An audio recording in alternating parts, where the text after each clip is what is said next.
Hello everyone. आज के इस वीडियो में हम इलेक्ट्रिकल सिक्स सेमेस्टर का सब्जेक्ट ड्राइंग का आपका छठवां चैप्टर जो है उसका तीसरा पार्ट देखेंगे। इसके पिछले दो पार्ट आ चुके हैं इसके, जिसमें हमने ऑब्जेक्टिव क्वेश्चन को देखा था। और आज का जो ये छठवां चैप्टर है टॉपिक है आपका एस्टिमेशन ऑफ अंडरग्राउंड लाइन। तो इस पर आधारित हम ऑब्जेक्टिव क्वेश्चन देखेंगे।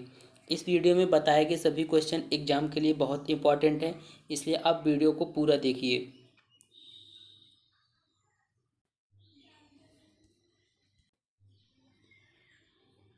देखिए, इस समय जो हम चैप्टर पढ़ रहे हैं वो आपका चैप्टर 6 है।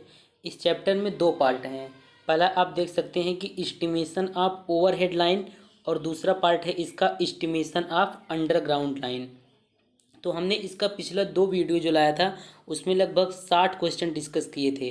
तो वो जो क्वेश्चन थे वो ज़्यादातर क्वेश्चन जो थे वो आपके ओवरहेड लाइन पर थे, एस्टिमेशन ऑफ ओवरहेड लाइन। तो ये जो वीडियो है इस पर जो क्वेश्चन होंगे वो अंडरग्राउंड लाइन पर होंगे। तो चलिए हम देख लेते हैं ऑब्जेक्टिव क्वेश्चन। अब हम स्टार्ट करते हैं। देखिए, इस चैप्टर के ऑब्जेक्टिव क्वेश्चन को सॉल्व करने से पहले आपको जानना आवश्यक होगा अंडरग्राउंड लाइन के लिए जो केबल होते हैं उनमें कौन कौन से टॉपिक हैं, उसको आपको पढ़ना होगा। इसके बाद ही ऑब्जेक्टिव क्वेश्चन आपको समझ में आएगा। तो देखिए, जो टॉपिक हमने मेंशन किए अगर आप इसको पढ़ लेते हैं तब भी बहुत सारे क्वेश्चन आप अंडरग्राउंड लाइन जो है उससे संबंधित क्वेश्चन जो भी होंगे आप सॉल्व कर लेंगे। देखिए, हमने यहाँ पर जो भी आप जो मेन पॉइंट्स है उसको मेंशन किया है। तो पहला टॉपिक है आपको कोर पढ़ना होगा। अंडरग्राउंड लाइन जो केबल होता है उसका core, insulation, filler, belting, melting sheathing, bedding, armouring, serving, cable laying method कौन कौन से होते हैं, और केबल को कैसे क्लासिफिकेशन किया जाता है। तो इन टॉपिक्स को आप बुक से पढ़ लीजिए। इसके बाद ही ऑब्जेक्टिव क्वेश्चन के लिए ये वीडियो देखिए तो आपको ज़्यादा अच्छे से समझ में आएगा। आप पहले वीडियो भी देख सकते हैं, लेकिन अगर आप टॉपिक पढ़ के ऑब्जेक्टिव क्वेश्चन सॉल्व करते हैं तो ज़्यादा अच्छे से समझ में आएगा। अब हम ऑब्जेक्टिव क्वेश्चन देखते हैं। पहला क्वेश्चन है, पहला क्वेश्चन कर रहा है कि मैकेनिकल इंजरी के अगेंस्ट निम्न में से कौन सा पॉइंट है जो केबल को प्रोटेक्ट करता है। कहने का मतलब है मैकेनिकल यांत्रिक इंजरी के अगेंस्ट कौन सा पॉइंट है इसमें से जो केबल को प्रोटेक्ट करता है। चार ऑप्शन है। पहला ऑप्शन है बेडिंग, दूसरा है सीथ, और तीसरा है आर्मरिंग, और चौथा है नन ऑफ एबव। तो देखिए, इसमें जो सही ऑप्शन है वो तीसरा ऑप्शन सही है कि मैकेनिकल इंजरी के अगेंस्ट जो है आर्मरिंग जो है उसको प्रोटेक्ट करता है। अब हम आपको बता देते हैं कि आर्मरिंग क्या होता है। देखिए, गैल्वनाइज्ड स्टील के वायर की जो टेप होती है उसके दो परत दी जाती है, उसी को आर्मरिंग बोलते हैं। जो केबल होती है आपके अंडरग्राउंड लाइन की केबल होती है उसके ऊपर क्या करते हैं, गैल्वनाइज्ड स्टील की वायर होती है, टेप की एक या दो परत लगा देते हैं, उसी को हम आर्मरिंग बोलते हैं। बाकी आप डिटेल में बुक से पढ़ लीजिए। अब हम अगला क्वेश्चन देखते हैं, क्वेश्चन नंबर 2।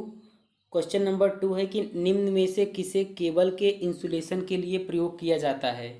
तो इसके चार ऑप्शन दिए गए हैं। पहला है वर्निश्ड कैम्ब्रिक, दूसरा है रबर, तीसरा है पेपर, और चौथा है एनी ऑफ एबव। तो आप बताइए कि किसे केबल के इंसुलेशन के लिए क्या क्या प्रयोग कर सकते हैं। वर्निश्ड कैम्ब्रिक प्रयोग करते हैं, कि रबर करते हैं, या फिर पेपर, या फिर इनमें से कोई कोई भी। इसमें जो सही ऑप्शन है वो चौथा ऑप्शन इसमें करेक्ट है कि केबल के इंसुलेशन मतलब कि केबल के प्रतिरोधक के लिए हम जो है वर्निश्ड कैम्ब्रिक का भी प्रयोग कर सकते हैं, रबर का भी और पेपर का भी प्रयोग कर सकते हैं। इसके अलावा जो होता है हम पीवीसी भी प्रयोग कर सकते हैं। बहुत सी चीज़ें हैं जिसको हम इंसुलेशन के लिए कर सकते हैं। अब हम अगला क्वेश्चन देखते हैं। अगला क्वेश्चन है क्वेश्चन नंबर 3। क्वेश्चन नंबर 3 क्या कह रहा है आपका कि केबल में कंडक्टर पर इंसुलेशन के लेयर का थिकनेस डिपेंड करता है। केबल में जो कंडक्टर होता है उस पर इंसुलेशन का जो लेयर होता है उसका थिकनेस किस पे डिपेंड करता है। तो पहला ऑप्शन है रिएक्टिव पावर, दूसरा है पावर फैक्टर, तीसरा है वोल्टेज, और चौथा है करंट कैरिंग कैपेसिटी। तो आप बताइए, जो केबल पर कंडक्टर का जो केबल का कंडक्टर होता है उस पर जो इंसुलेशन की लेयर की जाती है उसका थिकनेस किस पे डिपेंड करता है। तो इसमें जो सही ऑप्शन है वो वोल्टेज है, क्योंकि जो केबल में जो कंडक्टर पर इंसुलेशन का लेयर होता है वह वोल्टेज पर डिपेंड करता है। अब हम अगला क्वेश्चन देखते हैं। अगला क्वेश्चन है क्वेश्चन नंबर 4। क्वेश्चन नंबर 4 है कि केबल का इंसुलेटिंग मटेरियल होना चाहिए। पहला ऑप्शन है बी एसिड प्रूफ, दूसरा ऑप्शन है बी नॉन इन्फ्लेमेबल, तीसरा है बी नॉन हाइग्रोस्कोपिक और चौथा है आल। ये क्वेश्चन आईएमआरई सब्जेक्ट में भी डिस्कस किया जा चुका है, तो बहुत लोगों को इसका आंसर पता होगा। तो आप लोग जल्दी से इसका आंसर बताइए कि केबल का इंसुलेटिंग मटेरियल होना चाहिए, एसिड प्रूफ होना चाहिए, जलने वाला नहीं होना चाहिए, नॉन हाइग्रोस्कोपिक होना चाहिए, या इनमें से सभी गुण होने चाहिए।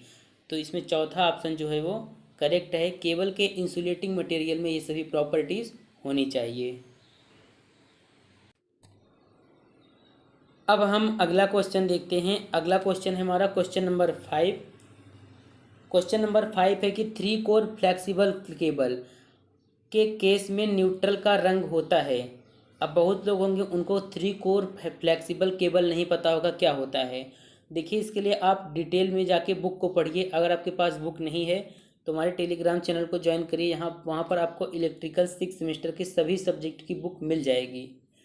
तो पहला ऑप्शन देखिए इसमें दिया है ब्लू, दूसरा है ब्लैक, तीसरा है ब्राउन, तो चौथा है NOT मतलब नन ऑफ दीज। तो आप लोग बताइए कि 3 कोर फ्लेक्सिबल केबल है, उसके अगर ऐसा 3 कोर मतलब कि फ्लेक्सिबल केबल है तो उस केस में न्यूट्रल का रंग क्या होता है। देखिए, उस केस में न्यूट्रल का रंग जो होता है ब्लू होता है। अगर केबल जो है आपका 3 कोर फ्लेक्सिबल केबल है तो उस केस में न्यूट्रल का रंग ब्लू होता है। तो पहला ऑप्शन इसमें करेक्ट है। अब हम अगला क्वेश्चन देखते हैं, हमारा क्वेश्चन नंबर 6। क्वेश्चन नंबर 6 क्या कह रहा है कि कंड्यूट पाइप सामान्यतः किस केबल को प्रोटेक्ट करता है। तो पहला ऑप्शन है अनशीथ्ड केबल, दूसरा है आर्मर्ड, तीसरा है PVC शीथ्ड केबल, चौथा है ऑल ऑफ एबव। तो आप बताइए कि कंड्यूट पाइप जो होता है वो किस केबल को प्रोटेक्ट करता है। अनशीथ केबल रहेगा उसे प्रोटेक्ट करेगा, या आर्मर्ड केबल रहेगा उसे प्रोटेक्ट करेगा, या PVC शीट केबल रहेगा या उसे प्रोटेक्ट करेगा, इनमें से सभी प्रकार के केबल को प्रोटेक्ट करेगा। हमने आपको पहले ही बता दिया कि अनशीथ्ड, आर्मर और ये शीथ्ड ये सब क्या है, आपको इसके लिए पढ़ना होगा। ये सब केबल के जो अंडरग्राउंड लाइन का केबल होता है उससे संबंधित ये टॉपिक्स हैं। इसमें जो आपका सही ऑप्शन है वो है अनशीथ्ड केबल को प्रोटेक्ट करेगा। जो कंड्यूट पाइप होता है वो अनशीथ्ड अगर केबल है तो उसे प्रोटेक्ट करेगा। अब हम अगला क्वेश्चन देखते हैं, क्वेश्चन नंबर 7। क्वेश्चन नंबर 7 है आपका कि केबल में डाई इलेक्ट्रिक स्ट्रेस किस पर न्यूनतम होता है। पहला ऑप्शन है आर्मर पर, दूसरा बेडिंग पर, तीसरा कंडक्टर सरफेस पर, चौथा है लेड शीट पर। तो आप लोग इसका आंसर करिए कि केबल में डाई इलेक्ट्रिक स्ट्रेस जो होता है वह किस पर न्यूनतम होता है। ये क्वेश्चन आपके ड्राइंग के लिए भी इम्पॉर्टेंट है और आईएमआरई सब्जेक्ट के लिए भी इम्पॉर्टेंट है। इस चैप्टर के जितने भी क्वेश्चन हैं दोनों सब्जेक्ट के लिए इम्पॉर्टेंट हैं। देखिए, इसमें जो सही ऑप्शन है वो चौथा ऑप्शन सही है। केबल में जो डाई इलेक्ट्रिक स्ट्रेस होता है लेड शीथ पर क्या होता है, न्यूनतम होता है। अब हम अगला क्वेश्चन देखते हैं। अगला क्वेश्चन बिल्कुल ईजी है, आप लोगों ने 4th सेमेस्टर में ही पढ़ा होगा कि लो टेंशन केबल का प्रयोग करते हैं 200 वोल्ट, 500 वोल्ट, 700 वोल्ट और 1000 वोल्ट। तो आप लोग जल्दी से इसका आंसर बताइए कि लो टेंशन केबल का प्रयोग करते हैं 200 वोल्ट पर, 500 वोल्ट, 700 वोल्ट और 1000 वोल्ट। देखिए, इसमें जो सही ऑप्शन है आपका लो वोल्ट जो होता है उसको हम 1000 वोल्ट पर करते हैं। क्वेश्चन देखते हैं फिर से कि लो टेंशन केबल जो होता है उसको हम 1000 वोल्ट पर प्रयोग करते हैं।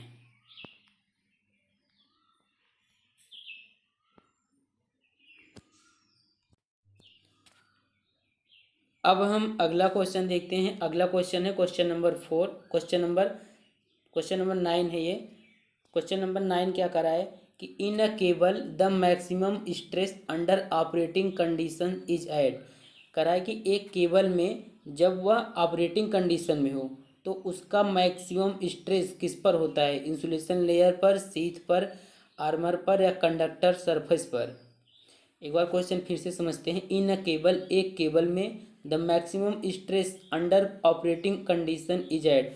कहने का मतलब है एक केबल में जब वह अंडर ऑपरेटिंग कंडीशन में हो तो मैक्सिमम स्ट्रेस जो होता है किस पर होता है? इंसुलेशन लेयर पर, शीथ पर, आर्मर पर, कंडक्टर सरफेस पर। इसमें जो सही ऑप्शन है वो है चौथा ऑप्शन करेक्ट है। जब वह अंडर ऑपरेटिंग कंडीशन में होता है तो मैक्सिमम स्ट्रेस जो होता है कंडक्टर के सरफेस पर होता है। अब हम अगला क्वेश्चन देखते हैं। ये क्वेश्चन भी बहुत ही इजी है। ये क्वेश्चन आपने फोर्थ सेमेस्टर के TDEP, transmission and distribution of electric power से संबंधित क्वेश्चन है ये, लेकिन अंडरग्राउंड लाइन में भी ये बहुत ही इंपॉर्टेंट है। तो देखिए क्वेश्चन है कि high tension cable are generally used up to. High tension जो केबल है उसका प्रयोग किसके ऊपर किया जाता है? 11 kV के ऊपर, अप टू 11 kV मतलब कि 11 kV पर। और अगला है 33 kV टू 66 kV और 132 kV। तो आप लोगों के बहुत ही इजी क्वेश्चन है और इसका आंसर जो होगा वो होगा कि हाई टेंशन केबल जो होता है generally used up to 11 kV। अब हम अगला क्वेश्चन देखते हैं। क्वेश्चन नंबर 11 है। क्वेश्चन नंबर 11 क्या कर रहा है कि केबल को टर्मिनलों पर स्थित करने के लिए केबल लक का प्रयोग किया जाता है। ये जो स्टेटमेंट दिया गया है ये यस है या फिर नो है? तो आप लोग बताइए कि केबल को टर्मिनलों पर स्थित करने के लिए हम केबल लक का प्रयोग करते हैं। तो ये जो ऑप्शन इसका है ये एस ऑप्शन सही है कि हम ये मतलब कि जो स्टेटमेंट दिया गया है ये सही है कि केबल को हम टर्मिनलों पर स्थित करने के लिए केबल लक का प्रयोग करते हैं। और केबल लक क्या होता है इसके लिए आप बुक को पढ़िए। अब हम अगला क्वेश्चन देखते हैं। हमारा अगला क्वेश्चन है क्वेश्चन नंबर 12। क्वेश्चन नंबर 12 कह रहा है कि केबल के कोर के लिए प्रयोग करते हैं। पहला ऑप्शन है कापर का प्रयोग करते हैं, दूसरा एल्युमिनियम का, तीसरा दोनों, और चौथा एक ऑप्शन है NOT मतलब नन ऑफ दीज। नहीं, चौथा जो ऑप्शन है वो नन ऑफ दीज ही है। तो आप बताइए कि केबल के कोर के लिए किसका प्रयोग करते हैं? तो देखिए केबल के कोर के लिए हम कापर और एल्युमिनियम दोनों का प्रयोग कर सकते हैं। तो इसमें आपका तीसरा ऑप्शन जो है करेक्ट है।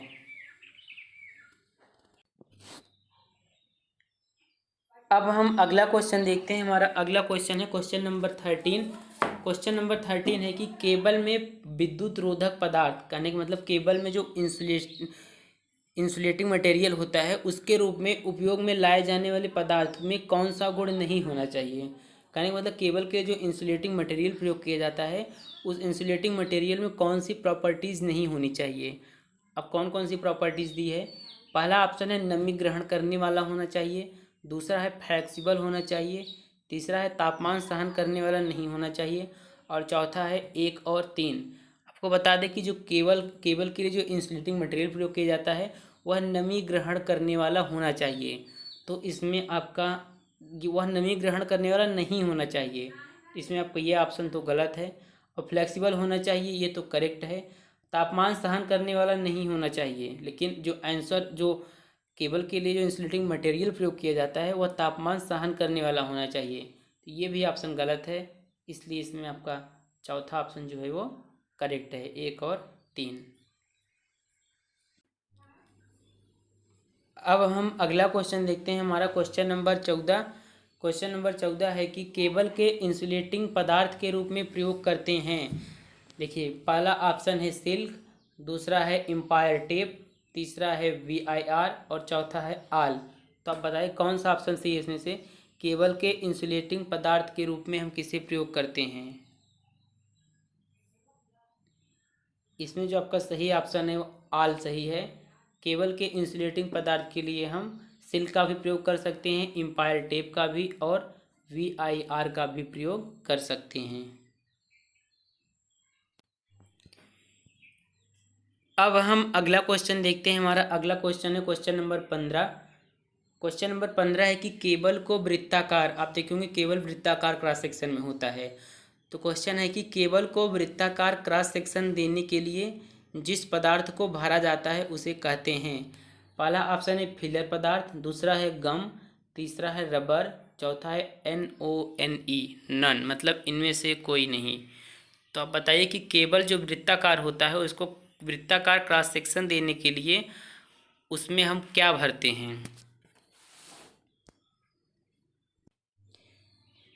देखिए, जो आपका केबल होता है, केबल के कोरों के बीच जो खाली स्थान होता है उसको भरने के लिए हम जूट या काटन, जूट या फिर काटन जैसे तंतु पदार्थ भरते हैं, और जो पदार्थ भरते हैं उसे हम फिलर धातु कहते हैं। इसमें पहला ऑप्शन करेक्ट है। अब हम अगला क्वेश्चन देखते हैं। हमारा अगला क्वेश्चन है, जो अभी स्टेटमेंट मैंने पहले इसकी बताया 15वें क्वेश्चन में, उसी से संबंधित क्वेश्चन है ये। क्वेश्चन नंबर 16 है कि केबल के कोर के बीच खाली स्थान को भरने के लिए किस पदार्थ का प्रयोग करते हैं। तो पहला ऑप्शन है जूट का, दूसरा काटन का, तीसरा दोनों, चौथा इनमें से कोई नहीं। तो आप बताइए किस पदार्थ को भरा जाता है। तो इसमें जो सही ऑप्शन है वो तीसरा ऑप्शन जो है आपका इसमें करेक्ट है।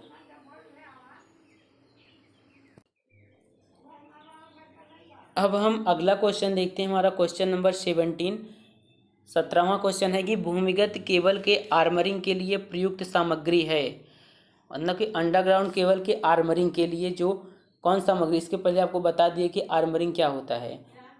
तो पहला ऑप्शन है इसमें गैल्वनाइज स्टील वायर, दूसरा है स्टील पाइप, तीसरा है एल्युमिनियम और चौथा है आइदर ए और बी।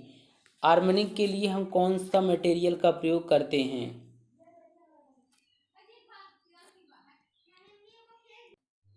तो इसमें से जो आपका सही ऑप्शन है वो पहला ऑप्शन भी सही है कि गैल्वनाइज स्टील वायर का प्रयोग करते हैं। पहले ही बता दिए कि जो जीआई मतलब गैल्वनाइज स्टील होता है उसको क्या करते हैं, एक या दो परत लगा देते हैं केबल पर, उसी को क्या बोलते हैं, आर्मरिंग। उसके लिए या फिर हम स्टील पाइप का भी प्रयोग कर सकते हैं।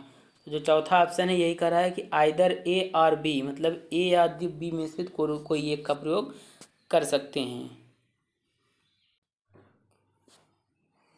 अब हम अगला क्वेश्चन देखते हैं। क्वेश्चन नंबर 18, क्वेश्चन नंबर 18 है कि भूमिगत केबल के आर्मरिंग लगाने का उद्देश्य है। पहला ऑप्शन है कि इंटरनल पार्ट को मैकेनिकल लॉस से बचाना, दूसरा है तड़ित से सुरक्षा, तीसरा है वोल्टेज को बढ़ाना और चौथा है उपरोक्त सभी। तो जल्दी से आप लोग बताइए कि आर्मरिंग क्यों करते हैं, आर्मरिंग लगाने का क्या उद्देश्य है। तो इसमें जो आपका सही ऑप्शन है वो है चौथा, पहला ऑप्शन करेक्ट है कि भूमिगत केबल के आर्मरिंग लगाने का जो उद्देश्य होता है वह है इंटरनल पार्ट, जो केबल का इंटरनल पार्ट है उसको मैकेनिकल लॉस से बचाना। अब हम अगला क्वेश्चन देखते हैं। अगला क्वेश्चन है 19 नंबर क्वेश्चन, 19वां क्वेश्चन कह रहा है कि द अंडरग्राउंड सिस्टम इज, यहाँ पे कुछ फिल करना है।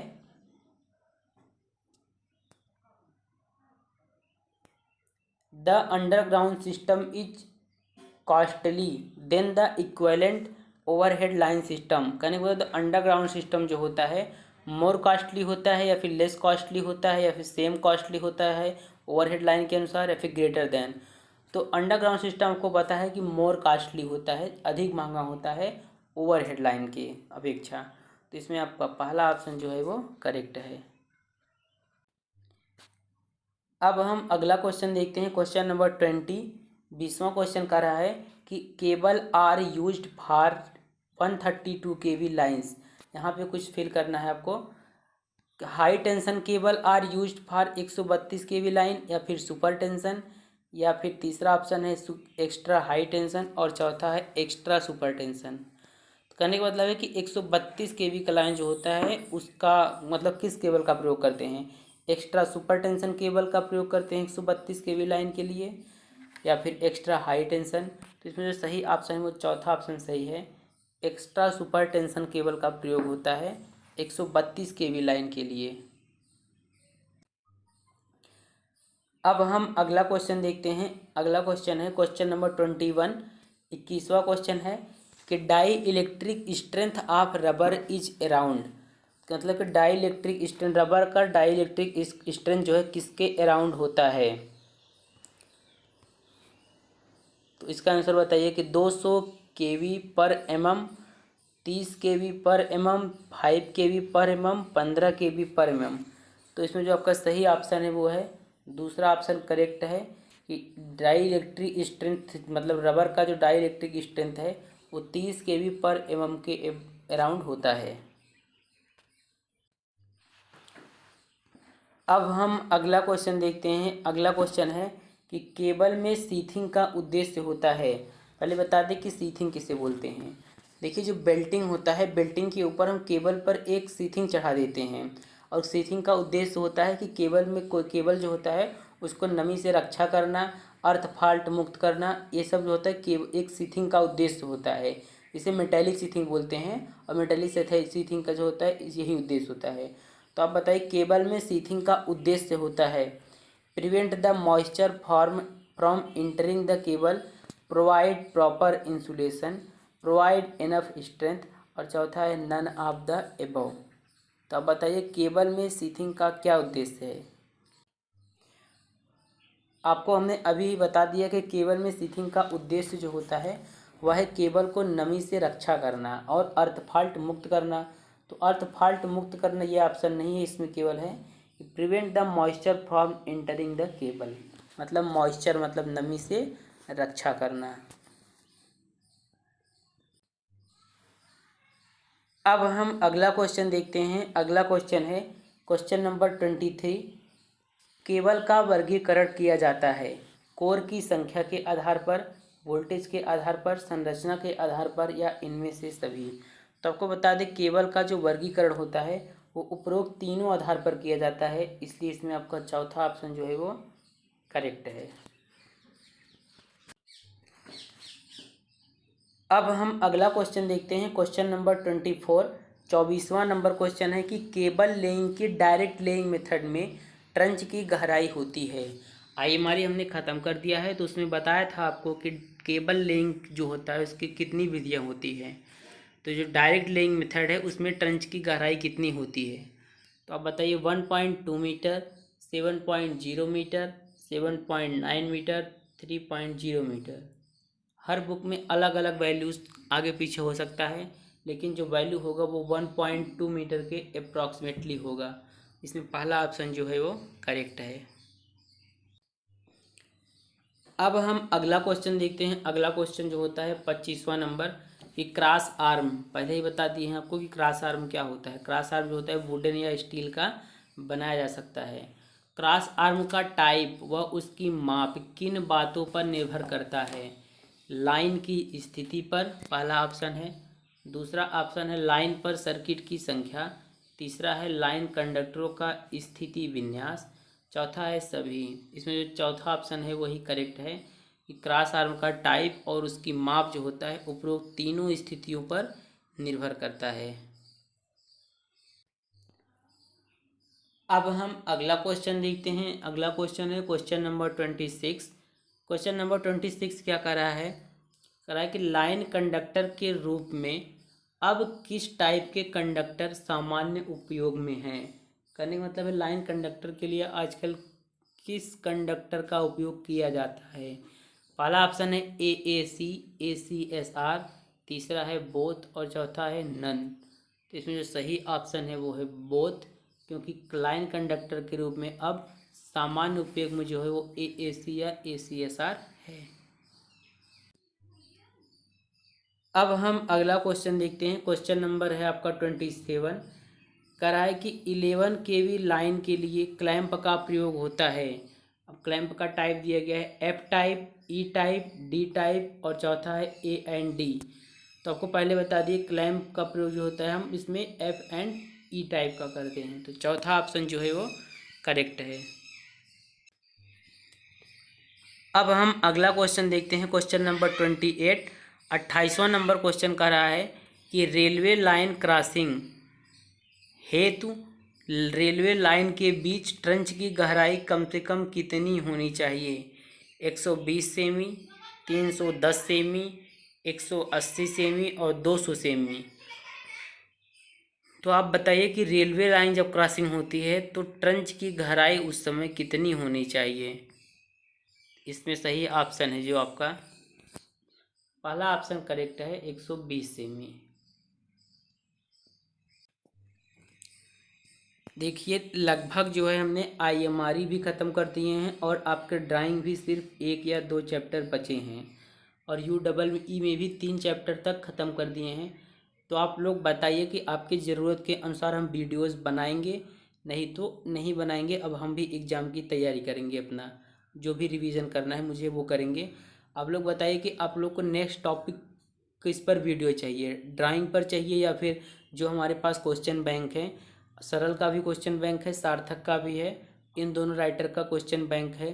तो जो क्वेश्चन बैंक में क्वेश्चन दिए गए हैं उनसे वीडियो बनाएं, वो आप लोगों के लिए हेल्पफुल रहेगा, या फिर खुद से क्वेश्चन क्रिएट करके वीडियो बनाएं। जैसा है आप लोग कमेंट में बताइए, उसी अनुसार से हम अगला वीडियो बनाएंगे। यूई के काफ़ी अच्छे क्वेश्चन दिए गए हैं सार्थक या फिर सरल में, लेकिन क्वालिटी जो है पिक्चर की बहुत ही ख़राब है, इसलिए पीडीएफ नहीं बन पाएगा। अब जब हम हाथ से क्वेश्चन टाइप करेंगे उसको, तो आपको जो पीडीएफ बनेगा वो प्रोवाइड कर देंगे। बाकी आज हमने आईएमआरई का जो पूरा था, जितना भी ऑब्जेक्टिव क्वेश्चन था, उसका पीडीएफ हमने टेलीग्राम पर दे दिया है। अभी तक जिसको नहीं मिला है वो टेलीग्राम चैनल को ज्वाइन कर ले और वहाँ से पीडीएफ जाके पूरे आईएमआरई का लगभग उसमें 350 प्लस क्वेश्चन है, तो उसको जाके वहाँ से देखिए और आप तैयारी करते रहिए, क्योंकि ऑनलाइन एग्ज़ाम में नकल होने की कोई संभावना नहीं है। कल के नोटिस से आपको पता चल गया होगा। अब मिलते हैं अगले वीडियो में।